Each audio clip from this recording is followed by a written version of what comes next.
that dang bale.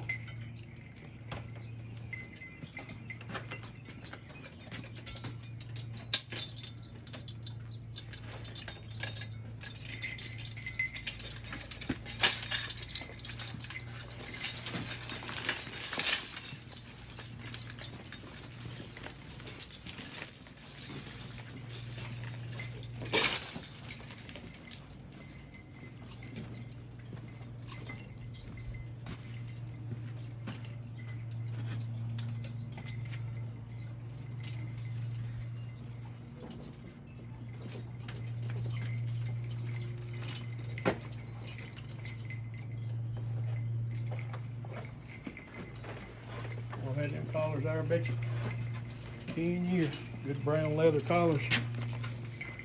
Come from Kelp years ago.